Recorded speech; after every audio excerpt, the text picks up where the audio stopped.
세상에서 가장 예쁜 얼굴은 어떤 얼굴입니까? 예. 자기 얼굴을 이렇게 또 되는 분들이 있는데, 맞아요. 그러면서 환하게 웃는 거 봤습니다.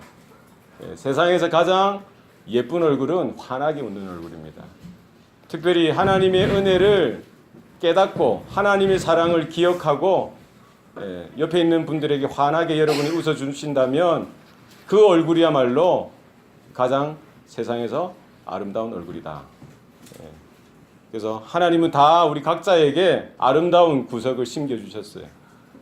그래서 하나님의 은혜를 깨닫고 하나님의 사랑을 기억하여 여러분이 있는 곳마다 환하게 웃으실 때에 하나님의 해와 같이 빛나는 은혜가 그 자리에 임하는 줄로 믿습니다.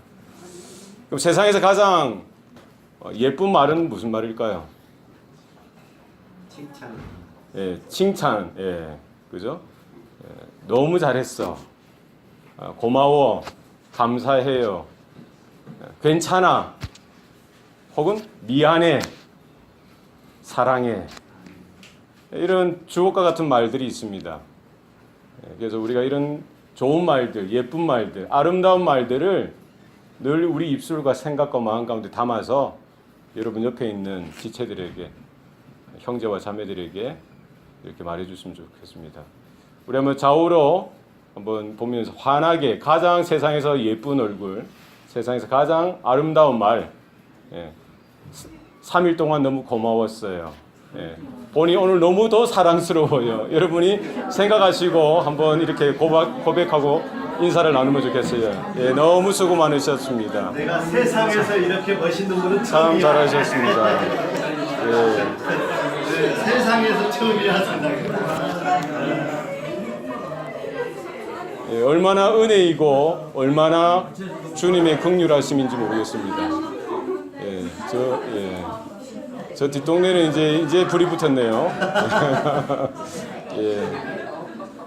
그래서 모든 것이 하나님의 은혜요, 또 하나님의 사랑입니다. 그래서 우리가 이렇게 자연에 나와서 또 우리가 지난 시간에 말씀드렸듯이 광야에서 천막을 치고 장막을 치면서 우리가 자연을 생각하는 거예요. 창조자 하나님을 기억하는 겁니다. 애굽에서 우리를 건지신 여호와를 생각하는 거예요. 그래서 여기에 하나님의 은혜가 큽니다. 마찬가지로 우리가 그 믿음을 가지고 그 은혜를 가지고 우리의 가정과 우리의 캠퍼스와 직장과 사회로 나아가서 그 은혜를 나누고 증거하는 저와 여러분 되시기를 바랍니다. 세상에서 가장 예쁘고 아름다운 그런 모습이 우리 가운데 하나님께서 귀하게 숨겨주시고 또 우리는 그것을 늘 언제나 발견하고 늘 확인하고 드러내고 나누는 일들이 있어야 할 줄로 믿습니다. 사도 바울이 복음을 깨닫고 나니까 그것이 너무나 감격스러운 거예요. 이것보다 더 좋은 것을 미처 발견하지 못했던 것. 그래서 사도 바울의 사역, 사도 바울의 삶을 열어보면 늘 언제나 하나님 한 분으로 인한 감격이 있었어요. 날마다 주신 하나님의 영광, 그 복음의 능력, 교회에 숨겨진 하나님의 아름다운 모습들을 발견하면서 사도 바울은 늘 언제나 감격과 기쁨과 감탄과 감사에 젖어 있는 삶을 살았습니다. 우리가 오늘 디모데전서 1장 15절에도 보면 그 사도 바울의 감격과 뜨거운 하나님으로 인한 그 열정이 묻어나 있어요. 뭐라고 이렇게 내뱉습니까? 미쁘다. 이게 그냥 미쁘다 이게 아니죠. 미쁘다. 얼마나 감탄하고 감격하는 소리입니까? 너무나 아름답다는 거예요. 너무나 감사하다는 겁니다. 너무나 감격스럽다는 거예요. 무엇으로 인한 감격이고 무엇으로 인한 감사요? 무엇으로 인한 감탄입니까? 모든 사람이 받을 만한 이 말이요. 누가 받아요? 모든 사람이 받을 만한, 받아야만 하는, 받을 수밖에 없는 이 말. 이 말은 어떤 말이에요? 하나님의 말씀이라는 게, 하나님의 복된 소식이라는 것입니다. 이 말을 듣지 못하면요, 소망이 없는 거예요. 누구든지 이 말을 들어야 돼요. 하나님의 말씀을 들어야 합니다. 하나님의 복음을 들어야 돼요. 한 사람도 예외 없이 이 말을 듣지 못하면, 이 말씀을 받지 못하면 결코 이 땅에서 우리가 아무리 잘 살고 많은 것을 이루고 많은 어떤 즐거움과 쾌락과 영광과 행복이 있다라고 하더라도 그 인생의 종말은 비참할 수밖에 없다는 거예요. 왜 그렇습니까? 성경의 가르침은 분명합니다. 모든 사람이 죄를 범하였음에 하나님의 영광에 이르지 못하더니. 모든 사람이 하나님의 영광에 이르지 못했다는 거예요. 무엇 때문에요? 무엇 때문에 하나님께 나아갈 수 없습니까? 무엇 때문에 하나님의 영광에 나아갈 수가 없는 거예요? 죄가 있다는 거예요. 모든 사람이 그 죄 가운데 태어나고요, 죄 가운데 먹고 마시고, 죄 가운데 생각하고 묵상하며 그 야망을 꿈꾸며 그 인생을 보내더라는 거예요. 그 죄로 인하여 하나님의 그 영광과 영존하심 앞에 나갈 수 없는 거예요. 하나님의 구원과 그 은혜와 복 가운데 나갈 수가 없는 겁니다. 한 사람도 예외가 없어요. 모든 사람이 죄로 인하여 죽을 수밖에 없다는 거예요. 이 모든 사람의 범주에는 누가 들어갑니까? 구약에 있는 모든 사람들, 예수님이 태어나시기 전에 이 땅에 태어났던 모든 인생들을 포함하고 있습니다. 예수님이 탄생하시고 나서도 신약시대 오늘날까지, 또 우리 다음 세대, 여러분의 자녀와 여러분의 손주들과 여러분의 자손들까지 주님이 오실 그 순간, 하나님의 나라가 강력하게 임할 그 때까지 태어날 모든 인생, 이 땅의 모든 인류가 바로 이 범주에 들어가는 거예요. 아담에서부터요, 노아도 마찬가지고요, 아브람도 마찬가지고, 이삭도, 야곱도, 다윗도 마찬가지입니다. 그 수많은 능력의 선지자들도 마찬가지예요. 하나님의 은혜가 그들 가운데 거하지 아니하였다면, 하나님의 그 복된 말씀이 그들에게 증거되어지 못했다라면 소망이 없는 거예요. 모든 사람이 받을 만한 이 말이에요. 그 복된 말씀, 복된 소식이 바로 예수 그리스도를 통해서 우리 가운데 증거되어지고 선포되어진 줄로 믿습니다. 아담도요, 이 구약의 모든 사람들도 어떻게 구원을 얻습니까? 오늘 본문 말씀에 그리스도 예수께서 죄인을 구원하시려고 세상에 오셨다는 거예요. 모든 인생이 들어야 될 그 말, 모든 사람이 들어야 될 그 말은 뭡니까? 예수께서 죄인을 구원하시기 위해서 이 땅에, 이 세상에 오셨다는 것입니다. 이것이 복음이에요. 하나님이 세상을 이처럼 사랑하사 누구를 주셨어요? 독생자를 주셨으니 이는 누구든지 그를 믿는 자마다 멸망치 아니하고 하나님의 자녀가 되는 권세를 주셨느니라. 아담이 구원을 받는 것도 마찬가지예요. 아담과 하와가 범죄를 했어요. 그들이 범죄했던 건 뭡니까? 하나님의 말씀에 불순종한 거예요. 에덴 동상 중앙에 있는 선악을 알게 하는 나무의 실과를 너희는 먹지도 말라라고 했어요. 먹으면 뭐 하리라? 정령 죽으리라. 에덴 동산의 그 다른 실과들은 임의로 먹으라고 했어요. 자유롭게 먹으라고 했어요. 그러나 동산 중앙에 있는 그 나무의, 그 선악을 알게 하는 나무의 실과는 먹지 말라라고 하셨어요. 그게 하나님의 말씀입니다. 그게 언약이에요. 뱀의 유혹을 듣고요, 그 소리를 듣고 하와가 어떻게 합니까? 보니 보암직도 하고 먹음직도 하고 지혜롭게 할 만큼 탐스럽다는 거예요. 하나님의 말씀은 그냥 제쳐두고요, 내가 하나님과 같이 되어지고 하나님 없이도 나는 행복해지리라, 하나님 없이도 나는 잘 살 수 있으리라, 하나님의 말씀을 저버리고 불순종하고요, 그 선악을 알게 하는 나무의 실과를 따먹고 그 남편에게도 주죠. 그 즉시로 하나님의 말씀하신 대로 죄가 그들 삶 가운데 임하는 거예요. 자신들의 벗음을 발견하고 수치와 부끄러움을 느끼고요, 나무 풀숲으로 숨는 거예요. 풀잎으로 옷을 해서 입고 수치와 부끄러움 가운데, 창피 가운데, 그 죄책감 가운데 있는 그들을 하나님은 그럼에도 불구하고 사랑하셔서 찾아가셔서 뭐라고 하십니까? 아담아, 아담아, 네가 어디 있느냐? 아담이 뭐라고 해요? 제가 부끄러워 숨었나이다. 죄를 가지고는요, 더 이상 하나님의 얼굴을 구할 수도 없고 하나님의 그 임재와 하나님의 은혜 가운데 나아갈 수가 없더라는 것입니다. 그런 아담을 찾으시러, 그런 죄인을 찾으시러 하나님께서 먼저 오셨고요.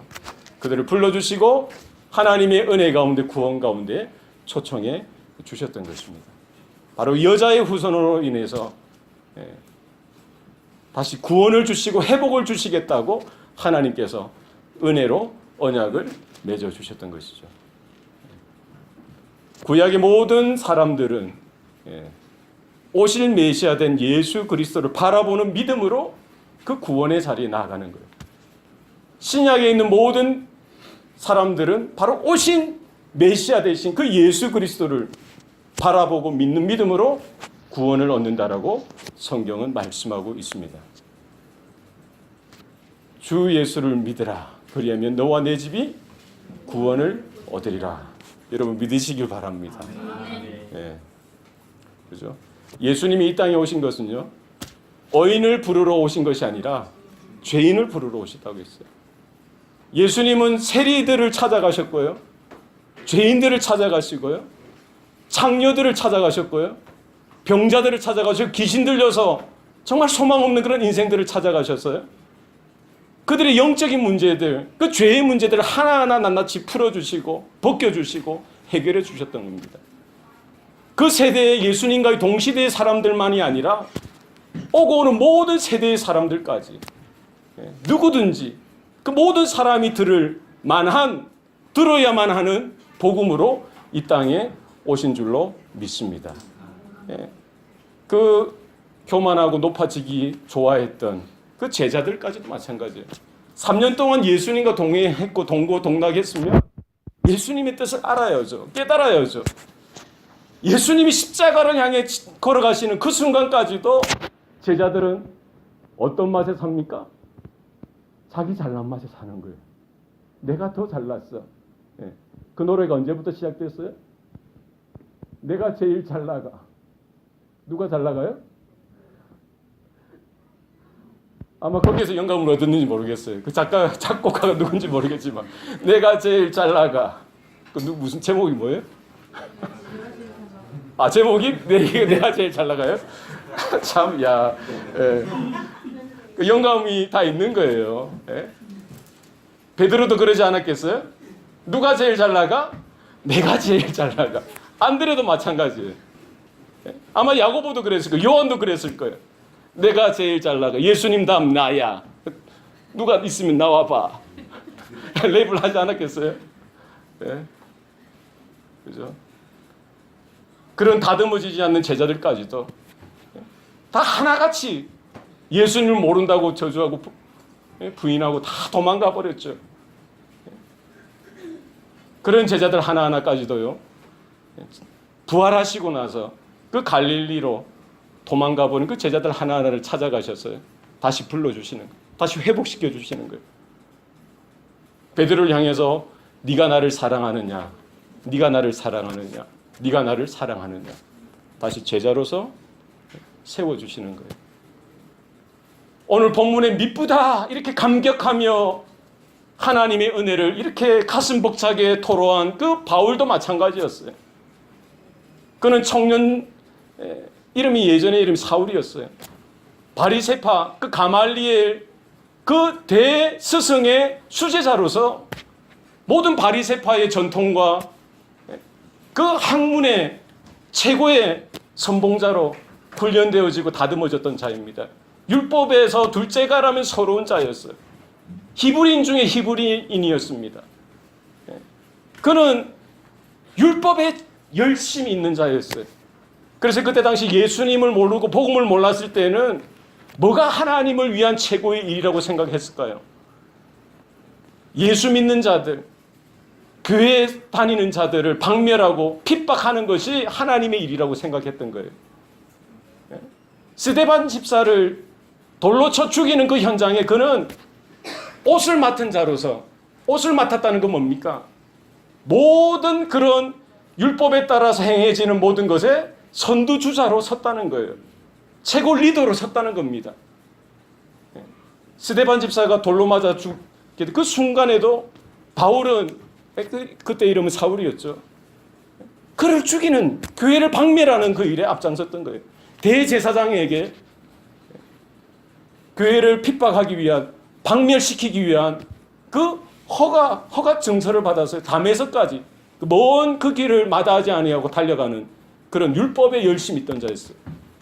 그 다메섹 도상에서 부활하신 예수님이 그 청년 사울을 만나 주신 거예요. 사울아, 사울아, 네가 어찌 나를 핍박하느냐? 네가 어찌 나를 멸시하느냐? 그가 그 부활하신 예수님의 빛난 광채를 접하고 나서 눈이 어두워집니다. 꼬꾸라지는 거예요. 성령의 인도하심을 따라 그가 180도 변화되는 인생을 부활하신 예수님을 만나고 나서야 깨닫게 되어집니다. 그 이후로 성령의 인도하심으로요, 아나니아를 만나게 되어지고요, 기도를 받고 그 눈이 비늘이 떨어지듯이 떠져서 다시 그 환한 세상을 보게 되고요, 아라비아의 그 광야 사막에 나가 3년 동안 구약에 자기가 배웠던 그 율법의 말씀을 가지고 성령께서 인도하시는 대로 바로 그 구약의 모든 율법과 선지자가 예언한 메시아가 바로 예수 그리스도라는 사실을 분명하게 확인하고 그가 새롭게 거듭 태어나는 시간들을 가지게 되어지는 거예요. 그가 로마서에서부터요, 히브리서까지 말하면은 총 14개의 신약 성경을 그가 기록합니다. 그 모든 성서, 그 모든 서신서를 통해서 여러분이 읽어보시면은 그가 얼마나 그 그리스도를 향한, 예수님을 향한, 하나님 아버지를 향한 그와 같은 뜨거운 열심이 있었는지 몰라요. 그가 깨달았던 복음이 무엇입니까? 모든 사람이 죄를 범하였으며 하나님의 영광에 이르지 못했다는 거예요. 그러나 그 절망 가운데 있는 인생을 향하여 하나님 아버지의 사랑이 드러났으니 바로 그분이 누구라는 거예요? 예수 그리스도라는 거예요. 모든 사람이 들을 만한, 받을 만한, 들어야만 하는 바로 이 말이요, 예수께서 죄인을 구원하시기 위해 세상에 오셨느니라. 여러분, 젊었을 때 정말 청년 사울이 부활하신 예수님을 그 다메섹 도상에서 만나듯이 여러분, 오늘 우리 젊은이들이요, 우리 성도님들 예수님을 깊이 만나시기를 바랍니다. 내가 어디를 향해서 열심히 달려가고 있습니까? 무엇을 위해 열심히 살아가고 있습니까? 부활하신 예수님을 만나셔야 돼요. 그리고 복음을 들으셔야 됩니다. 예수님께서 왜 이 땅에 오셨고요, 예수님께서 왜 십자가에 달려 모든 물과 피를 쏟으시고 죽으셨는지, 오늘도 그 복음의 소식이 들려지지 않아서, 그 복음을 증거하는 사람이 없어서, 교회가 없고 성도가 없는 그 지역, 미전도 종족이 아직도 수많은 지역에 널려 있어요. 아직도 자기들의 죄와 저주와 그 사망의 그 사슬 가운데 매여 있는지도 모르고요, 우상과 세상의 모든 쾌락과 사단의 그런 술수와 괴락 가운데 매여서 이것이 운명이냐, 이렇게 살아가는 것이 인생이냐, 그냥 속임을 당하고 속이고 그렇게 살아가고 있는 거예요. 여러분, 우리가 많은 학문을, 또 많은 돈을, 많은 인생의 여러 가지 열정과 비전을 향해서 쫓아갈 수 있겠지만 그것이 먼저가 아니라 살아계신 하나님, 그 아버지, 그분이 보내신 예수 그리스도, 그 주님을 만나는 저와 여러분의 삶이 되시기를 바랍니다. 아멘. 예수님께서요, 우리들의 삶 가운데 찾아와 주셔서 문 밖에서 계속 두드리시는 거예요. 두드리시는 거예요. 두드리신 거예요. 그전에도 두드리셨어요. 사역자들을 보내십니다. 성도들을 보내세요. 교회를 통해서 복음을 증거하게 하십니다. 하나님의 복된 소식을 듣게 하시는 거예요. 그전에는 안 듣는 거예요. 못 듣는 겁니다. 무관심한 거예요. 내 마음이 다른 곳에 빼앗겨 있는 거예요. 그러나 지금 이 시간에도 계속 문 밖에서 두드리시는 거예요. 내가 문 밖에 서서 두드리노니 누구든지 내 음성을 듣고 문을 열면 내가 들어가 그와 더불어 먹고 그는 나와 더불어 마시리라. 주님은 계속 두드리시는 거예요. 우리의 마음의 문을 활짝 여시고요. 바로 그 주님이 인류를 위해서, 모든 인생을 위해서 이 땅에 오셨을 뿐만 아니라 바로 누구를 위해서 오셨어요? 바로 나를 위해서, 바로 여러분을 위해서 주님께서 이 땅에 오셨고요. 바로 여러분 한 사람 한 사람을 위해서 십자가에서 모든 피를 쏟으시고 단번에 영원한 속죄 제물로 그 자리에서 죽어가셨다는 사실을 여러분 기억하시기 바랍니다. 예수께서 하나님의 최고의 사랑의 표현으로서 이 땅에 오셨어요. 죄인 하나하나를 그 죄와 사망의 저주의 자리에서 건져주시고요. 그 죄를 다 뜯어내시는 거예요. 죄의 그 껍질을 다 벗겨내시는 거예요. 주님의 피로 다 덮으시고 인치시고 뿌리셔서 우리 가운데 그 험악한 모습들을 다 씻어내시는 거예요. 우리 안에 깨어지고 왜곡되어진 하나님의 형상을 다시 일으키시는 거예요. 하나님의 영광이 우리 가운데 다시 나타나도록 다시 하나님께서, 주님께서 빚으시는 겁니다. 그 빚으시고 만지시고 깨뜨리시고 우리 가운데 성령을 주셔서 양심의 가책을 갖게 하시고요. 하나님 앞에 다시 한 번도 내가 서지 않으면 나가지 하지는 못할 정도로 그런 여러 가지 괴로운 마음도 주시고요. 마음이 여러 가지 번잡한 생각도 주실 수 있습니다. 그러나 여러분, 모든 사람이 받을 만한 이 말이요, 바로 예수 그리스도께서 나를 얼마나 사랑하시는지, 내 인생에 얼마나 관심이 크신지 지금도 부르시고 지금도 내 옆에, 내 앞에 와 계시다는 사실을 여러분 기억하시고 마음의 문을 활짝 여시고 그 주님을 여러분의 주님으로 영접하시길 바랍니다. 아멘. 주님을 만나셔야 됩니다. 하나님을 만나셔야 돼요. 우리 남은 인생이 그 하나님을 경험하는 삶이 되어지셔야 합니다. 사도 바울은 그 다메섹 도상 그 큰 사건을 통해서요, 그 남은 인생은 주님께 매인 인생이었어요. 주님을 위해서 달려가는 인생이었습니다. 하나님의 나라의 그 부르심의 소망을 쫓아서 달려가는 인생이었습니다. 그가 오늘 본문에서 뭐라고 고백합니까? 그 하나님의 크신 은혜를 늘 깨닫고 경험하면서 세상에서 내가 죄인의 괴순이라. 하나님의 은혜를 경험하고요, 하나님의 영광을 경험하고 그 구원의 놀라운 은혜를 경험하고 나니까 자기가 얼마나 못된 삶을 살았는지, 지금도 구원을 받았고 은혜를 받았으면서도 얼마나 내 안에 못된 습성이 아직까지 남아있는지, 내가 하나님 앞에 전혀 소망 없었던 존재요, 지금도 하나님의 은혜가 없이는 전혀 살 수 없는 존재라고 고백하면서 세상에서 내가 괴순이라. 그 사도 바울의 고백이 저와 여러분의 고백이 되시길 바랍니다.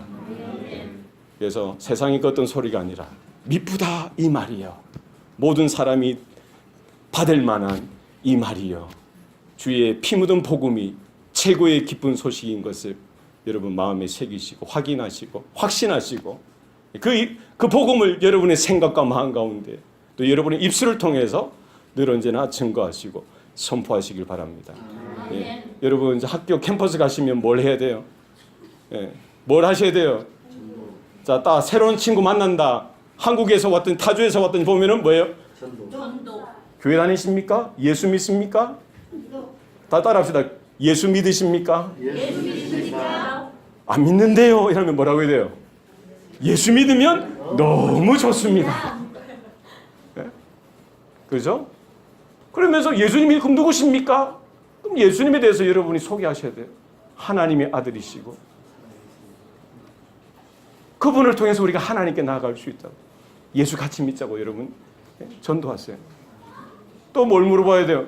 교회 다니십니까? 따라합시다. 시작. 교회 다니십니까? 예, 우리 교회 너무 좋습니다. 우리 교회 너무 좋습니다. 예, 여러분 이렇게 여러분이 아는 지식에만 멈추지 마시고 전도를 하세요. 기도하시고 하나님 주시는 그런 부담감을 가지시고 어디든지 예수 믿으라고, 예수 믿자고 여러분 소개하시고 강권하셔서 여러분 가능하면 교회로 데리고 오시고 멀리 계신 분들은 그 근처의 교회로 소개해 주셔서 복음의 바른 진리 가운데 구원 가운데 들어올 수 있도록 여러분이 마음을 쏟아서 입술로 삶으로 미쁘다 이 말이요, 모든 사람이 들을 만한 받을 만한 이 말이요, 그 바울의 그 열정찬 감격, 그 감탄의 고백이 저와 여러분의 것이 되기를 소원합니다. 기도하시겠습니다. 살아계신 아버지 하나님, 오늘도 우리에게 생명 주시고 구원을 주시니 감사합니다. 십자가에 달리신 예수님, 그 우편의 강도까지도, 그 주님이 죽어가시는 그 순간까지 그 영혼을 사랑하셔서 천국으로 함께 인도하신 그 주님의 사랑을 봅니다. 그 패역한 청년 사울까지도 주님께서 사랑하셔서 그의 삐뚤어진 열심과 열정에 찬 그 삶, 그 인생 가운데 찾아가셔서 그를 만지시고 그들을 붙드시고 하나님의 자녀요 하나님의 사역자로 불러주셨던 것을 바라봅니다. 하나님, 이 자리에 있는 우리 성도들, 우리 형제자매들, 우리 청년들, 우리 자녀들 하나님 기억하여 주시고 하나님 이 시간 저들의 인생 가운데 찾아오셔서 저들의 마음의 문을 두드려 주시는 줄로 믿습니다. 이 시간 우리의 마음을 활짝 열길 소원합니다. 나의 이름을 부르시며 내 인생 가운데 내 삶 가운데 관심 있다 하신 그 주님의 음성 가운데 귀를 기울이고 베드로가 주님을 모든 것 버려두고 쫓아갔듯이 우리도 주님을 따라가며 주님과 함께하는 우리의 인생들 되게 하여 주시옵소서.